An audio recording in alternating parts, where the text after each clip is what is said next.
नमस्कार. घडलेल्या सविस्तर बातम्या पाहण्या अगोदर नजर टाकूयात महत्त्वाच्या हेडलाईन्सवर. गोपीचंद पडळकर यांची बारामती न्यायालयाकडून निर्दोष मुक्तता. महानगरपालिका ताब्यात घेण्यासाठी शरद पवार आणि अजित पवार एकत्र हवेत. राष्ट्रवादी काँग्रेसच्या उपाध्यक्षांची फलकबाजी. आमदार दळवी आणि थोरवेंवर सुनील तटकरे समर्थकांचा संताप.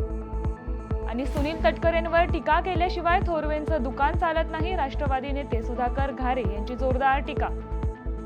नमस्कार, मी प्रज्ञा आणि आपण पाहताय न्यूज अनकट. महत्त्वाच्या हेडलाईन्स नंतर आता पाहूयात बातम्या विस्ताराने. भाजप नेते आमदार गोपीचंद पडळकर यांनी ज्येष्ठ नेते शरद पवार यांच्याविषयी केलेल्या वादग्रस्त वक्तव्याच्या आरोपातून पडळकर यांची बारामती न्यायालयानं निर्दोष मुक्तता केली आहे. 2020 मध्ये कोरोनाच्या काळात शरद पवारांविषयी त्यांनी वादग्रस्त विधान केलं होतं. दरम्यान पडळकर यांनी केलेल्या विधानामुळे कोणतीही जातीय दंगले भडकली नाहीत. त्यांचे विधान हे व्यक्तीसाठी होतं, त्यामुळे सामाजिक तेढ निर्माण झाली नाही, असं निरीक्षण नोंदवत न्यायालयानं पडळकर यांची निर्दोष मुक्तता केली आहे. बारामतीमध्ये माझ्यावरती एकच केस होती आणि आता ती केस तुम्हा सर्वांना माहीत आहे की शरद पवारांच्या बाबत मी कोरोनाच्या काळामध्ये एक स्टेटमेंट केलं होतं आणि त्या संदर्भातली केस या कोर्टामध्ये सुरू होती. मेहरबान कोर्टाने मला आज त्या केसमधून निर्दोष मुक्तता दिलेली आहे. पुणे महापालिका निवडणुकीच्या पार्श्वभूमीवर राजकीय घडामोडींना वेग आला आहे. पुणे शहर राष्ट्रवादी काँग्रेसचे उपाध्यक्ष करण गायकवाड यांनी पर्वती मतदारसंघात जोरदार फलकबाजी करत पक्षाची उपस्थिती अधोरेखित केली आहे. पुणे महानगरपालिका आपल्याकडे पाहिजे असेल तर शरद पवार आणि अजित पवार एकत्र हवेत, असा संदेश देणारे फलक पर्वती परिसरात झळकत असून स्थानिक राजकारणात यामुळे चर्चेला उधाण आलंय. राज्याचे रोजगार हमी आणि फलोत्पादन मंत्री भरत गोगावले यांच्या वाढदिवस अभिष्टचिंतन सोहळ्याला शिंदे सेनेचे आमदार महेंद्र दळवी आणि महेंद्र थोरवे यांनी घनघनाची टीका केली आहे. या टीकेनंतर रायगड जिल्ह्यात राजकीय वातावरण ढवळून निघालंय. आज सुनील तटकरे समर्थक आणि राष्ट्रवादीच्या कार्यकर्त्यांनी आमदार महेंद्र दळवी आणि महेंद्र थोरवे यांचा निषेध व्यक्त केलाय. शिवसेनेचे दोन आमदार महेंद्र थोरवे आणि आमदार भरत गोगावले हे सातत्याने आमचं दैवत आणि आपल्या मतदारसंघाचे खासदार माननीय सुनील तटकरे साहेब यांच्यावर सातत्याने टीका करतात. काल भरत गोगावलेंच्या वाढदिवसाच्या दिवशी तटकरे साहेबांवर अत्यंत वाईट शब्दात ह्या लोकांनी टीका केली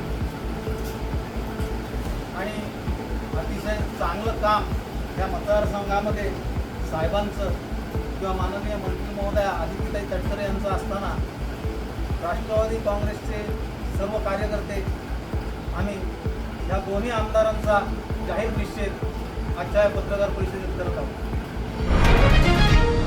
महाड मतदारसंघाचे आमदार भरत गोगावले यांच्या वाढदिवसाच्या कार्यक्रमात आमदार महेंद्र थोरवे यांनी सुनील तटकरेंवर जोरदार टीका केली होती.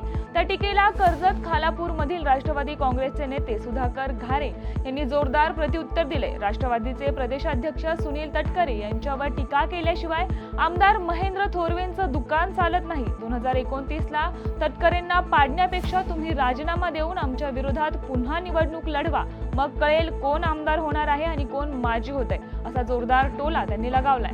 महेंद्र थोरवे असं कुठलं विजय काम केलेले त्याची वावा झाली असं आपल्याला 6 वर्षामध्ये बघायला मिळालं नाही. पण महेंद्र थोरवेंना आदरणीय तटकरे साहेबांच्यावर काहीतरी चुकीच्या पद्धतीने टीका केली तर त्यांना टीव्हीमध्ये ते घालतात, थोडे शो शायनिंग करायला मिळते, हाच त्यांचा हेतू असतो.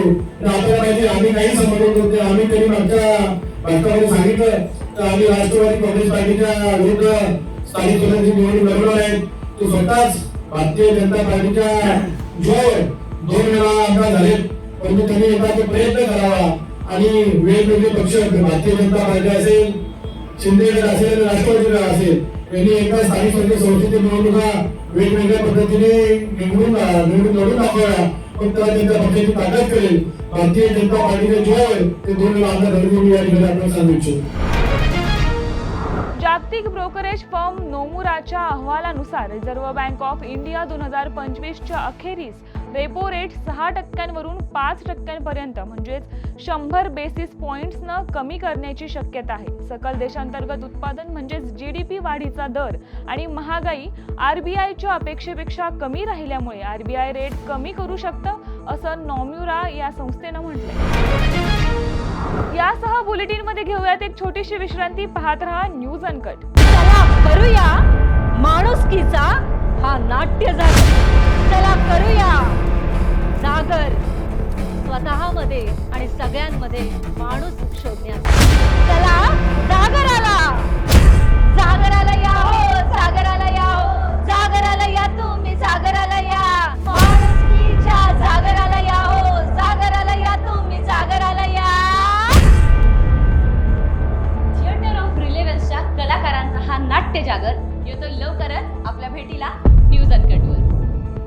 विश्रांतीनंतर सर्वांचं स्वागत. पाहूयात उर्वरित काही महत्त्वाच्या घडामोडी.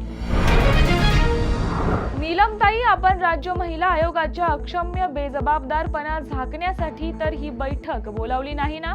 आयोगाच्या अध्यक्षांचा राजीनामा घेण्याकरता त्यांची कार्यपद्धती जबाबदार आहे, तो घ्या, असं टोला शरद पवार गटाच्या प्रवक्त्या हेमा पिंपळे यांनी लगावलाय. बीड जिल्ह्यात 10 वर्षात 13,848 पेक्षा जास्त मुलींच्या गर्भाशयाच्या पिशव्या काढल्याचं समोर आलंय. पण नीलम गोरे यांनी पुढे याबाबत काहीच केलं नाही, असा आरोप हेमा पिंपळे यांनी केलाय.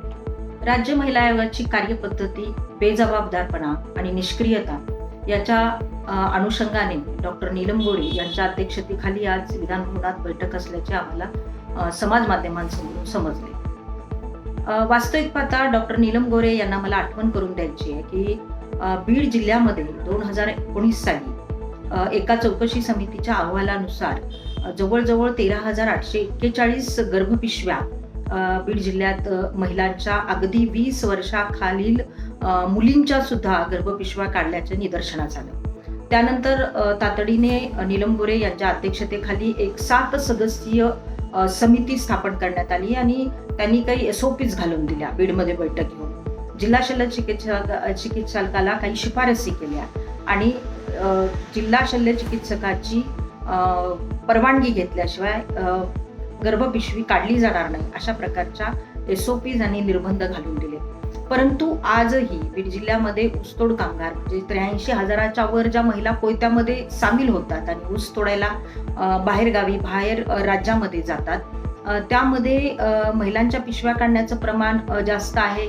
बालविवाहामुळे लवकर आरोग्याच्या समस्या निर्माण होतात, त्यामुळे पिशव्या काढण्याचं प्रमाण जास्त आहे आणि काही वेळेला माल प्रॅक्टिस करून सुद्धा प्रायव्हेट प्रॅक्टिशनर पिशव्या काढण्याचा सल्ला देतात. असं संयुक्तिक ही सगळी कारणं आहेत.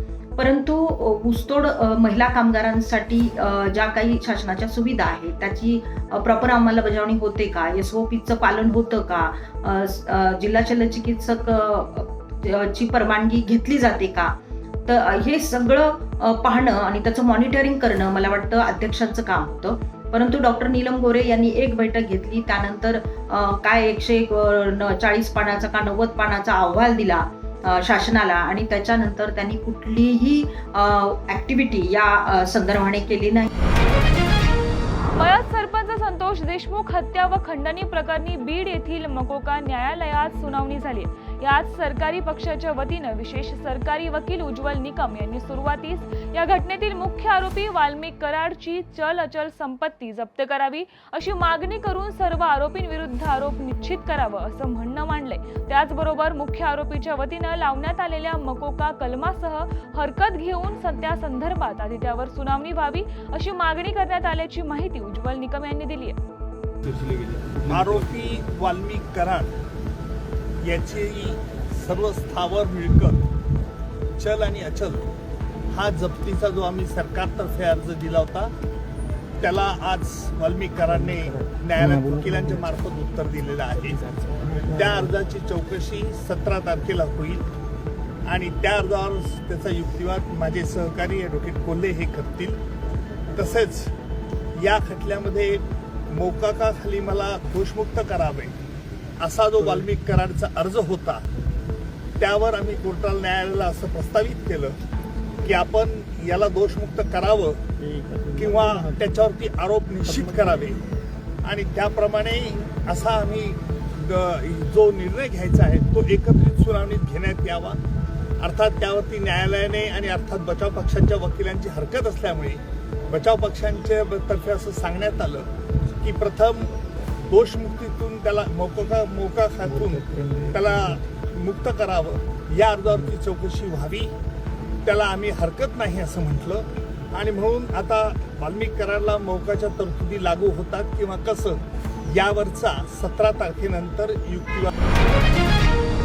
छत्रपती संभाजीनगरातील बीड बायपास सर्व्हिस रोडवरील 118 अतिक्रमणं जमीनदोस्त करण्यात आली आहे. छत्रपती संभाजीनगर महानगरपालिकेकडून ही कारवाई करण्यात आली आहे. यामध्ये विविध दुकानं, हॉटेल्स, बँकेचे अतिरिक्त बांधकाम, हॉस्पिटल समोरील वाढीव बांधकामे, शेड्स, टपऱ्या इत्यादी अतिक्रमणांवर हातोडा टाकण्यात आलाय. तसेच विविध आस्थापनांना 1,35,000चा दंड आकारण्यात आलाय. राज्य शासनाने महाराष्ट्रातील डिजिटल मीडियामध्ये काम करणाऱ्या संपादक पत्रकारांसाठी मोठा क्रांतिकारक निर्णय घेतलाय. डिजिटल मीडियामधील चॅनल्स आणि वेब पोर्टल्सना आता मान्यता देण्यात आली आहे. तसेच त्यांना जाहिरात देण्याबाबतचे परिपत्रक देखील अधिकृतरित्या जाहीर करण्यात आले. वरिष्ठ संपादक राजा माने यांच्या नेतृत्वाखालील डिजिटल मीडिया संपादक पत्रकार संघटना गेली 6 वर्ष या मागणीसाठी शासन दरबारी अथक प्रयत्न करत होती. त्यांच्या प्रयत्नांना अखेर यश आले. दरम्यान महाराष्ट्रातील डिजिटल मीडिया क्षेत्रात काम करणाऱ्या अनेक पत्रकारांना याचा लाभ होणार असून पत्रकारितेच्या इतिहासात हा निर्णय म्हणजे क्रांतिकारक निर्णय असल्याचं त्यांनी सांगितलं. राज्याचे मुख्यमंत्री देवेंद्रभाऊ फडणवीस, उपमुख्यमंत्री आणि माजी मुख्यमंत्री एकनाथराव शिंदे, उपमुख्यमंत्री अजितदादा पवार आणि उच्च व तंत्र शिक्षण मंत्री चंद्रकांतदादा पाटील यांचं आभार आज मी मानतोय. ते आभार मानण्याचं कारण असं की आजचा दिवस राज्यातल्या डिजिटल पत्रकारांसाठी ऐतिहासिक दिवस आहे.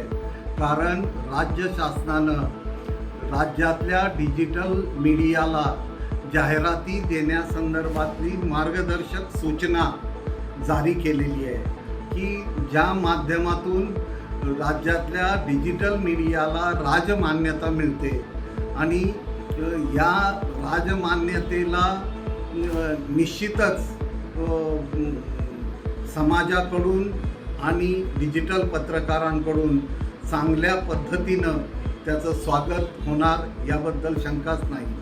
मी राज्यातल्या तमाम डिजिटल पत्रकारांच्या वतीनं राज्य शासनाचं आभार मानत असताना हेही नमूद करू इच्छितो की या आधी सूचनेमध्ये जे डिजिटल मीडियाचे स्लॅब वेगवेगळ्या प्लॅटफॉर्मचे स्लॅब केलेले आहेत त्या स्लॅब संदर्भात की बाबा शेवटचा त्याचा स्तर हा 1,00,000 फॉलोअर्स किंवा 1,00,000 सबस्क्रायबर्स असा आहे.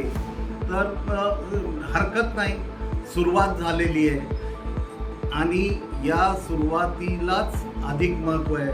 यापुढं यासह बुलेटिनमध्ये घेऊयात एक छोटीशी विश्रांती. पाहत रहा न्यूज अनकट. 10,000 किलोची झणझणीत पुणेरी मिसळ, 2100 किलोची चमचमीत खिचडी, 8 फुटाचा लांब चटपटीत कबाब.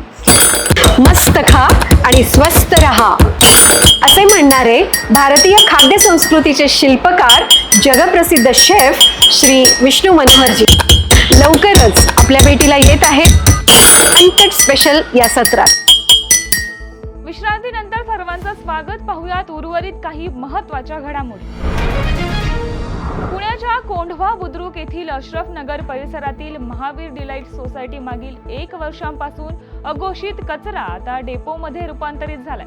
सोसायटीच्या भिंतीलगत रोज मोठ्या प्रमाणावर कचरा टाकला जात असून यामुळे परिसरात दुर्गंधी, घुशी, कीटक व विविध आजारांचं संकट घोंगावत आहे. रहिवासी हर्षल मुथा यांनी सांगितलंय की महानगरपालिकेची कचरा उचलणारी गाडी आठवड्यातून फक्त 3 ते 4 वेळा येते.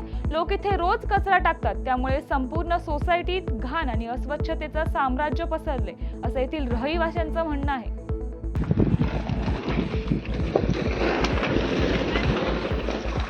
मॅडम नमस्कार. मी आपल्या या सोसायटीत राहतो. इथे 150 कुटुंब आहेत. हे सोसायटीच्या बाहेर अशी सगळी घाण ह्या तुमच्या काय झालेलं आहे सर, काल आहे ना कचरा नाही गेलेला आपला ओला. नाही नाही काल नाही, गेले कित्येक महिने असं बघतोय आम्ही, नाही कित्येक सर, महिने. नाही सगळं क्लीन अहो मी केलेलं होतं प्रत्येक ना. नाही इथे लोक कचरा टाकतात, एवढा कचरा टाकतात की तुमच्या महापालिकेत जेवढा कचरा गोळा होतो ना तेवढा हा पूर्ण पट्टा भरतो आमच्या सोसायटी लागून, बरोबर आहे. हम्म. ह्या गाड्या तुमच्या इथं असतात त्यामुळे हे लोक इथं यांना सुविधा आहे म्हणून टाकतात.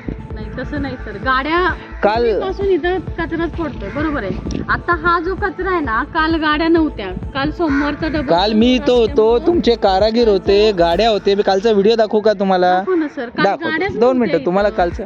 गाड्या नसल्यामुळे हे कचरे राहिलेले आहेत, नाहीतर रोजच्या रोज आहे ना, आता आज आहे ना सगळं कचरा क्लिअर. पण इथे कचरा का टाकला जातो? फक्त 10 वाजेपर्यंत थांबा. ताई 10च्या नंतर ताई हा मला point काय सगळा म्हणायचं clear आहे, होणार. इथं कचरा का टाकता? सोसायटीच्या बाहेर कचरा का टाकतात टाकता? नाही सर, आपला फीडर पॉइंट आहे तिथं. गल्ल्यांमधनं आणलं ना, गाड्या उभं राहण्यासाठी इथं जागा आहे. आतमध्ये सगळे छोटे छोटे गल्ले आहेत, तिथं पण आपण सोसायटीच्या मोठी बाहेर- गाडी उभी नाही करू शकत, बरोबर? सोसायटीच्या बाहेर सोसायटीच्या बाहेर म्हणजे आता भरपूर डिस्टन्स आहे ना सोसायटीमध्ये. ही अहो इथं जैन मंदिर आहे, इथं क्लब हाऊस आहे, इथं मुलं गार्डन आहे. अख्ख्या सोसायटीत घुस झालेत, अख्ख्या व्हिडिओ सोसायटीत. चालू आहे का? हो तेच. गए गए अभी गली में, त्याच्यावर आम्हाला काय करावं लागेल सांगा आपके गली में आले गए भाई, देखो तो जाके. दूसरे मॅडम. हा कचरा इथं गोळा होऊ नये यासाठी आम्ही काय करायचं सोसायटीवाल्याने ते सांगा. नाही आम्ही करून घेतो ना सर, तुम्ही काही नाही. उद्यापासून इथे कचरा येणार नाही. फीडर साठी येणार आहे, म्हणजे ह्या ज्या गाड्या आहेत ना, ढकल गाड्या, गाड्या येऊन द्या. गाड्यामध्ये ही येणार. हे बघा ना, हे बघा ना. नाही, हे नाही येणार आहे. आमच्या हे येईल. सोसायटीत आणि हे रोजच्या रोज गाड्यांचा प्रॉब्लेम झालेला पावसाळ्यामुळं. ओल्याच्या गाड्या 8-8 दिवस आलेल्या नाहीत, 4-8 दिवसाला एकदा आलेली आहे. मग ते ओला कचरा राहिला की त्याच्यावर आणून नागरिक टाकतात ते. मग आता काय करणार आहे? त्यांनी सगळं clean टाकू करून नये देणार आहे. का ना, नागरिकांनी इथं टाकू नये यासाठी काय कारवाई करता येईल? करतो आता आम्ही, आमचे सर्वे सुरू आहेत, कारवाई चालू आहे, नोटीस चालू आहे. कोल्हापूरच्या इचलकरंजीत एका टोळक्यानं चौघांना लाकडी दांडक्यांनी बेदम मारहाण केल्याचा धक्कादायक प्रकार समोर आलाय. इचलकरंजी शहरातील जवाहर नगर परिसरात 20 ते 22 जणांच्या टोळक्यांनी चौघांना बेदम मारहाण करून गंभीर जखमी केले. जुन्या वादातून हा प्रकार घडल्याची माहिती आहे. दरम्यान या मारहाणीत तिघांची प्रकृती गंभीर असून जखमींना उपचारासाठी रुग्णालयात दाखल करण्यात आले. तर या मारहाणीची संपूर्ण घटना सीसीटीव्ही मध्ये कैद झाली आहे. त्यामुळे या प्रकरणी शिवाजीनगर पोलिसांनी 22 जणांवर गुन्हा दाखल करून त्यांना ताब्यात घेतले. या बातमीसह बुलेटिनमध्ये इथेच थांबूया. पाहत रहा न्यूज अनकट.